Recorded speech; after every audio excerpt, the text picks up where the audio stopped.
wriggles and squiggles in his shell. It has become too small for him. Time to look for a new one. Too small, too big, too frail.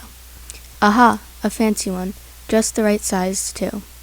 Hermy moves into his new home, but 3 hermit crabs scurry closer and form a line. What do they want? The biggest one inspects Hermy's old home. Perfect, he says. Down the line, all 3 change homes. Hooray! Everyone has a new home, but another hermit crab creeps behind.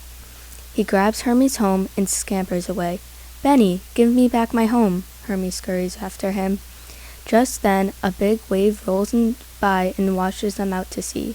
Blurp, Hermy lands on the ocean floor. Benny, Benny, he calls out, but there is no answer. Hermy shivers. Without a home to hide in, he will make a delicious lunch for pufferfish. Hermy darts towards the seaweed. Pufferfish swims closer. Hermy hides and stays still. Soon, a shrimp scoots out of the seaweed and Pufferfish charges after it. Hermy is shaking. He has to find a home and get back to shore. He skitters alongside the coral. Just as he spots a shiny home, the water swirls and sways. Frightened, Hermy wobbles into a hole in the coral. That's when he hears a scream. Octopus! Ah! Benny, Hermy gasps. He pulls Benny into the hole. Hermy, it's you, Benny cries. Look what you got us into, Hermy snaps.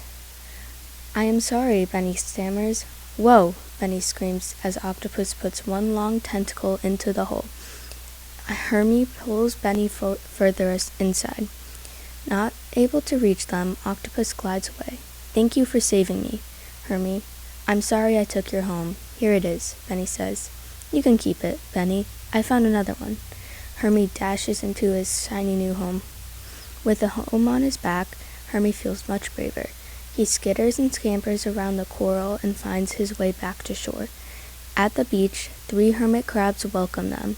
Yay, it's Hermy, the smallest crab shouts. Shh, and Benny, another whispers. Benny is our friend, Hermy reassures them. Thank you, Hermy, Benny says, and the 5 little hermit crabs frolic on the sand. A special note from Hermy. Hi, I'm Hermy. I'm a decapod crustacean, which means I have 5 pairs of legs and I carry a shell. The shell is my home. It protects my soft abdomen. I live close to the shoreline. As a terrestrial hermit crab, I am well adapted to live on land, but I must have access to water to keep myself moist. However, if I am immersed in water for too long, I will drown. As my body grows bigger, I must change to a bigger shell. But sometimes I cannot find empty seashells, and I have to take anything that fits. Whenever one of us finds an empty shell, my friends and I queue up from biggest to smallest and exchange shells. That way everyone gets a home with the right fit. But sometimes we do have shell fights. Picking me out of my natural shell and forcing me into a painted one often hurts me. Besides, the new shell is not fitting well. The paint might harm me. In order to grow, I must molt or shed the outer layer of my body called the exoskeleton. I dig and bury myself in sand for weeks to molt, which is why colorful plastic or foam houses are definitely not for me.